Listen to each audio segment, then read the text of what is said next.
Welcome back to another lecture of Dental Pathshala, and today we will be discussing the Express Revision course for endodontics, and today's topic is the anatomy of the canal. So let's get started. Maxillary teeth. In the maxillary central we have one root and one root canal, as you know, and there is also occurrence of a lateral canal in 24% of the cases in the apical 1/3 area of the root of central incisor, maxillary central incisor. So the fact we know is the maxillary central incisor has got a root, and one root canal. Same goes for the maxillary lateral incisor and the maxillary canine. So all the maxillary anterior teeth as well as the mandibular anterior teeth have got one root and one root canal for most of the cases. Exceptions we will be talking about. And if we talk about the maxillary premolars, so the maxillary first premolar has got two roots and two canals. On the other hand, the maxillary second premolar as well as the mandibular premolars are having one root and one root canal most of the cases, but again we will be talking about exceptions. Talking about the molars or the posterior teeth, so maxillary molars has got three roots, three root canals. And the maxillary second molar also three root and three root canal. But if we talk about the mandibular teeth, we have two roots and three root canals most of the cases in the mandibular molars. So two roots and three canals. And if we talk about individual teeth, and if you have a look at the anatomy of the teeth, if you see the maxillary central incisor, as you can see, this particular surface is the buccal surface. Here we have the lingual or the palatal surface, and this side, which is towards the midline, is going to be the mesial. Away from the midline is going to be the distal. Now certain times they can ask you question like the root form, or they can ask you about the canal orifice. So we have to know the shapes of the canal orifice, the number of canals, and sometimes how we access this canal. For example, say this is the maxillary first molar area, and in that we have two canals in the MB. So mesiobuccal root, we have two canals, and occurrence of second canal is 40% for the maxillary teeth, while on the other hand occurrence for the fourth canal for mandibular teeth is going to be 30%. So talking about like say likewise that this is the MB root, the mesiobuccal root. Then we have the distobuccal area and distobuccal root. In that we will have one canal, and in the palatal root we will have one canal. So the occurrence of fourth canal is in the mesiobuccal root, and we say this is palatal, towards the palatal side. So when you want to access this mesiobuccal root, then you have to go from the distolingual direction. So take the instrument towards the distolingual, and then we access this canal. So sometimes we have to know the fact that how we access difficult canal also, that can be asked as a question.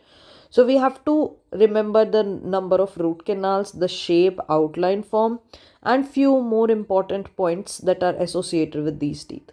So talking about the maxillary central incisor, one root canal, mostly it is straight. And the excess cavity, if you can appreciate, is more like a triangle. So we have triangular excess cavity. As you can see, this is more like a triangle.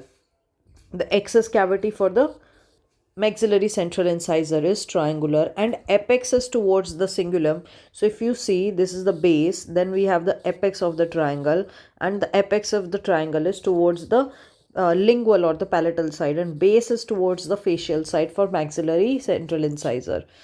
And maxillary lateral incisor is same as central, but it is smaller. So the canal is ovoid, excess cavity ovoid. Canal is going to be thinner than the central, since the root of the lateral incisor is smaller than the root of the central incisor, and therefore the canal follows the same path.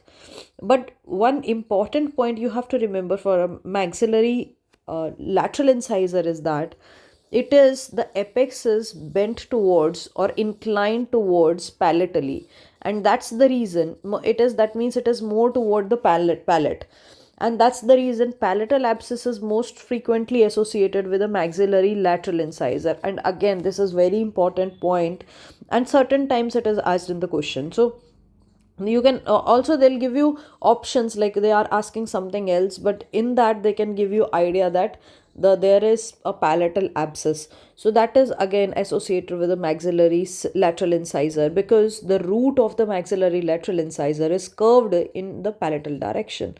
And one more thing you have to remember about the maxillary lateral incisor is, since it is having a curvature in the root, 55% of the time it is a distal or a lingual curvature.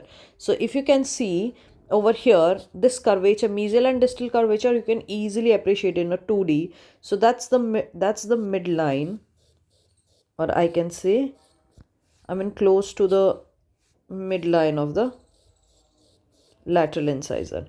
So if you see this root apex, it is directed more toward distally. So 55% of the time you will find a distal curvature in the lateral incisor, or dilaceration, a bent in the root, or lingual curvature. So a central incisor, there is one root canal, mostly straight, but there can be presence of the lateral canal in the apical 1/3, that is 24% of the chances.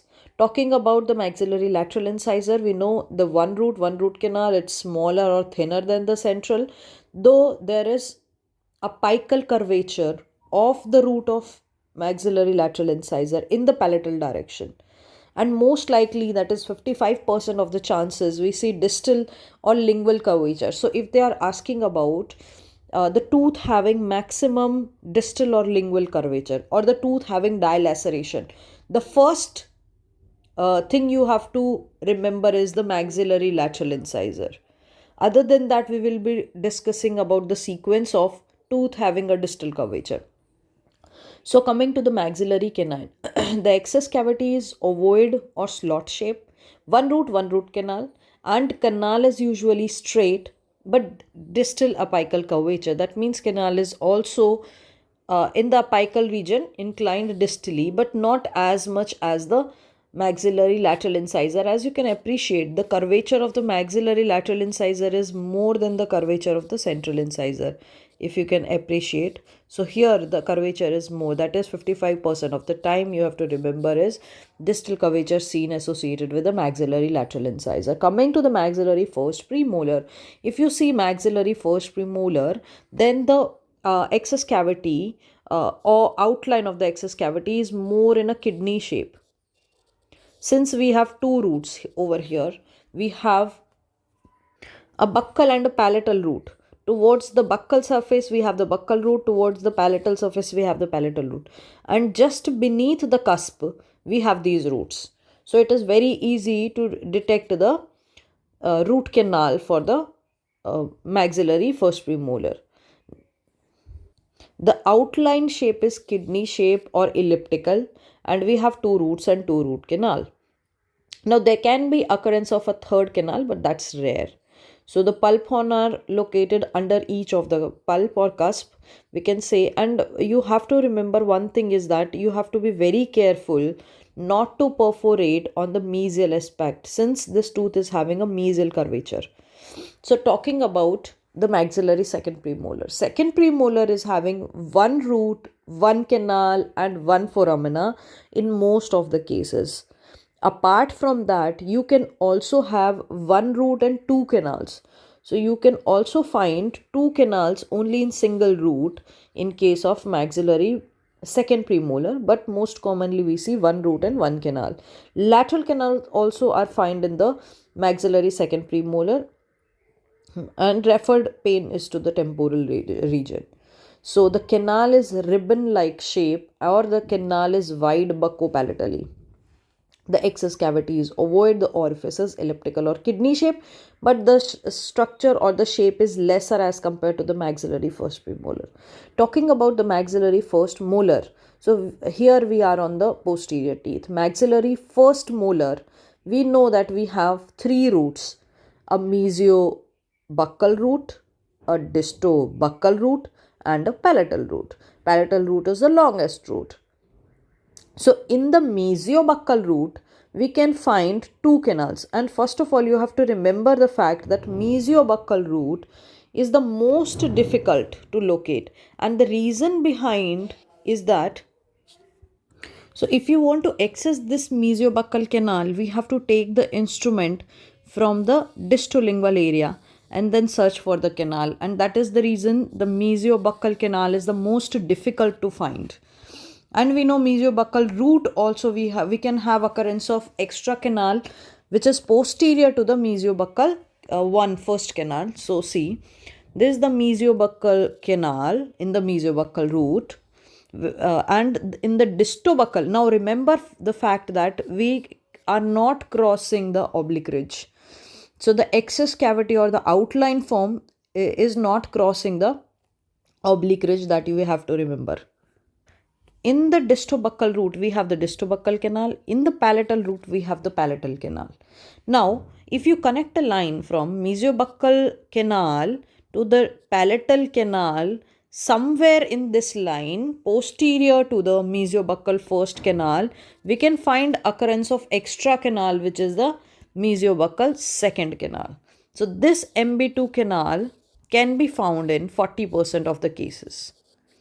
Extra canal in the mesiobuccal root, which is posterior to the line connecting the mesiobuccal first canal and the palatal canal. So, and the this now talking about the pulp chamber, rhomboidal in shape, excess cavity is triangular with a base towards the buccal area. If you can see, the base is towards the buccal area and the apex is toward again the palatal or the lingual area. Pulp chamber is rhomboid, 4 pulp horns we have, and 3 roots and 3 canals. So MB1, MB2 both are difficult to access, difficult to locate. 40% chances of having a second canal in the mesiobuccal root, that is the MB2.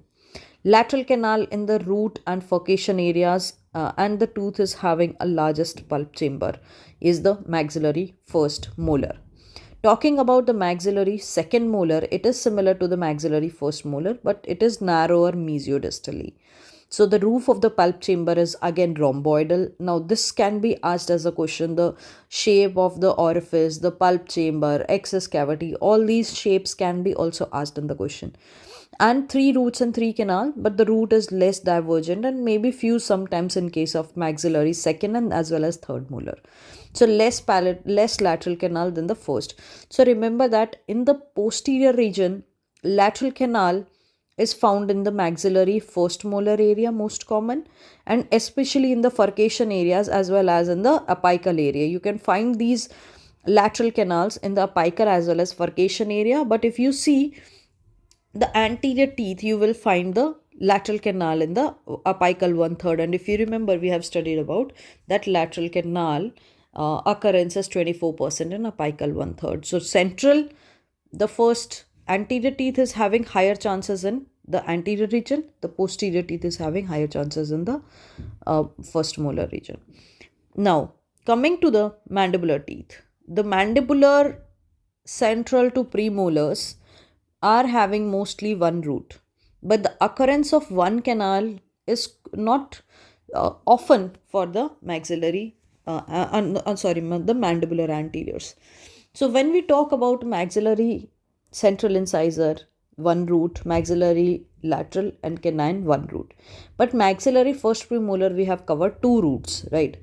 But for mandibular, from central to premolars, we have only one root, but root canal can change. Now when we talk about a mandibular central incisor, is the smallest tooth in the arch, and the root of this maxillary central incisor is wider labiolingually and it is narrower mesiodistally, and hence we know that canal outlines the, or it follows the shape of a root. So canal will also be wider labiolingually and narrower mesiodistally.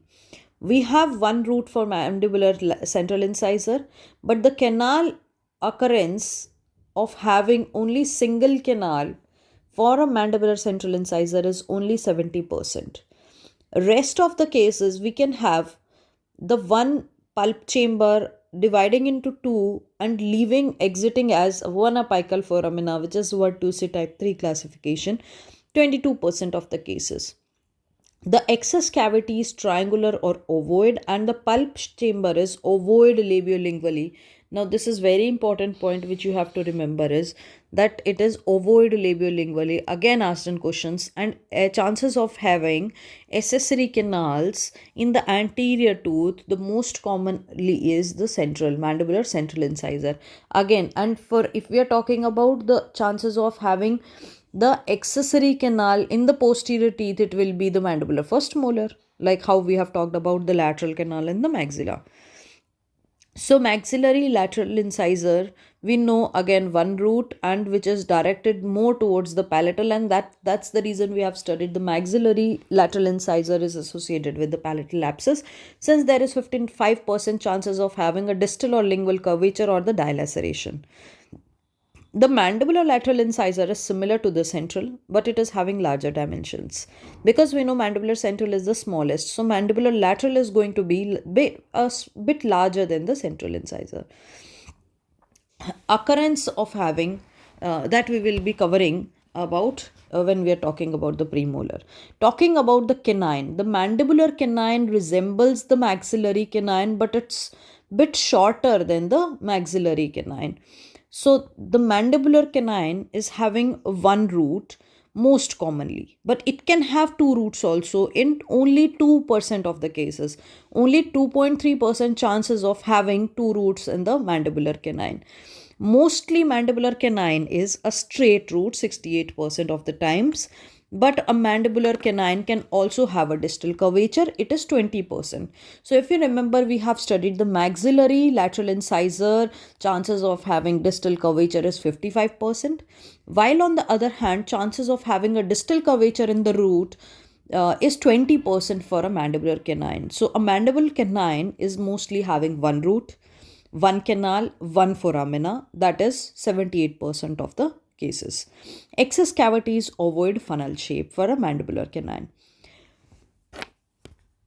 Now, coming to the mandibular first premolar, when we see this mandibular first premolar, it is having maximum variation in the anatomy of the canal. So canal anatomy varies. If you can see so many types of classification, the chances of having different kind of canals anatomy is maximum for the mandibular first premolar. The excess cavity is ovoid buccolingually, and one short conical root is generally seen. So it is one short root. This root can be either short, straight 48%, or this root can have a distal curvature 35% of the cases. So up till now we have covered the maxillary lateral incisor is having 55% chances of having a distal curvature. The mandibular canine is having 20% chance of having a distal curvature, and the mandibular first premolar is having 35% chances of having a distal curvature. So this mandibular first premolar can have one canal, one foramina, and that can be seen in 70% of the cases. It can also have one canal, but this canal can divide into two and exiting as two apical foramina. This can have of 25% chances. So in general, if I say the chances of having two canals and two foramina for a mandibular first premolar, that means this two canal and two foramina in one root. So that chances is having 25%. Chances of having three canals, that is type 8 vertusi, is only 0.5%, and vertusi type 3 that is one canal, one pulp chamber dividing into two and then exiting as one apical foramina. So the chances of having this is only 4%. While on the other hand, the chances of having one canal and one foramina, so one canal and one foramina is having 70% chances. The chances of having two canals and exiting as two foramina is having 25%. Also, this is the most common teeth associated with bifurcation or trifurcation of the root. So, bifurcated root is most commonly seen in the mandibular first premolar. Since there are a lot of variations in the canal anatomy for the mandibular first premolar, so we can say that it is challenging tooth to do a root canal treatment for endodontist, and that's the reason we call this enigma to the endodontist. So coming to the mandibular second premolar, it is similar to the mandibular first premolar except the lingual horn being more prominent for a mandibular second premolar. Usually a mandibular second premolar has one root, and this root is 39% of the times it's straight, and distal curvature is having 40% chances. So if you remember, the distal curvature in the root for a maxillary lateral incisor is 55%. For a mandibular canine, it's 20%. For a mandibular first premolar, the distal curvature is 35%, and the distal curvature for a mandibular second premolar is 40%. So this, if we have to put it in sequence, from the maximum chances of having a distal curvature to the least chances. So the maximum chances of having a distal curvature is going to be the maxillary lateral incisor. Second most common chance of having a distal curvature in the root is the mandibular second premolar, that is 40%. The third most common chance of having a distal curvature in the root is the mandibular first premolar. The chances are 35%. And the last or the least common having chances of a distal curvature is the tooth with a mandibular canine, and the percentage is 20% of distal curvature, having distal curvature. So that's the sequence, how you have to put it. And if they're asking in the mandibular teeth, the chances of having distal curvature in the mandible, then the most common is the mandibular second premolar, then the first, and then canine. So coming to the mandibular first molar. Now again, the first molars are the most important teeth, and if you remember the excess cavity of the maxillary first molar, we do not cross the oblique line or the oblique ridge. But for the mandibular teeth, the excess cavity is in the center, and it is more like a rhomboid, as similar to the and if you remember the maxillary first molar, then the pulp chamber is rhomboid, excess cavity is triangular. The pulp chamber is rhomboid for the mandibular first molar also, but the excess cavity is trapezoidal, and if fourth canal is present, it can be rectangular. We have four pulp horns for the mandibular first molar, two roots, a mesial root and a distal root.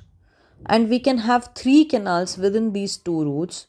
So the mesial root will have two canals, a mesiobuccal, mesiolingual, the one which is towards the buccal side. And if you remember, mesiobuccal canal is the most difficult canal to find for the maxillary first molar. Along with that, similar goes for the mandibular first molar. So mesiobuccal canal is again the most difficult to locate for a mandibular first molar as well. While on the other hand, the distal root will be easiest to find, as there is one canal in the distal root. Also, we can find if this canal is not in the center of the distal root, then we can also find extra canal, fourth canal in the distal root, and the chances of having a fourth canal in the distal root is 30%. While on the other hand, the MB2 canal, which is a second canal in the mesiobuccal root, the chances are 40%. But if we see the chances of having a fourth canal for a mandibular first molar in the distal root is 30%. So 30% chances of having fourth canal in the mandibular teeth in the distal root, and 40% chances of having a fourth canal in the maxillary first molar in the mesiobuccal root. Mesiolingual canal, on the other hand, is most easily to perforate. Excess canal, most commonly in the posterior teeth, find at the furcation area for the mandibular first molar, and accessory canal for the anterior teeth most commonly is in the mandibular central. So mandibular central having most common in the anterior teeth, accessory canal in the apical 1/3 area, and accessory canal for the posterior teeth most common is the mandibular first molar, and the chances are having the teeth is the mandibular first molar and area is the furcation area. Talking about the mandibular second molar is smaller than the mandibular first molar. The excess cavity is similar to the first molar as trapezoidal. So most commonly we have two canals and two roots and three canals for the mandibular second molar. But there can be chances of two roots, one root or three roots. One root when the root is fused, two root in general we have a mesial root and the distal root for the mandibular second molar, and we can also have chances of having three roots, which is quite rare, that is only 2%. So guys, let's brush up the important points which we have covered up till now. For the maxillary teeth, the maxillary central is having in the anterior teeth maximum chances of having a lateral canal, that is 24% in the apical area. The maxillary lateral incisor we have covered is having a root which is directed towards palatally. So most likely tooth to have a curved root is the maxillary lateral incisor. The chances of having this root 55% in the distal or lingual curvature, or the tooth can have dilaceration 55% of the chances. Then the first premolar, maxillary first premolar is the only premolar with two roots. Rest of all the premolars, that is a second premolar or the mandibular both premolars, are having one root. But exception we have is the maxillary first premolar. In fact, maxillary first premolar is the most difficult tooth to extract. Not most difficult, but in fact it is having maximum chances of fracture during extraction. So maxillary first premolar will have two roots and two canals. The both canal are beneath these cusp. So beneath the buccal cusp we have the buccal canal, beneath the palatal cusp we have the palatal canal.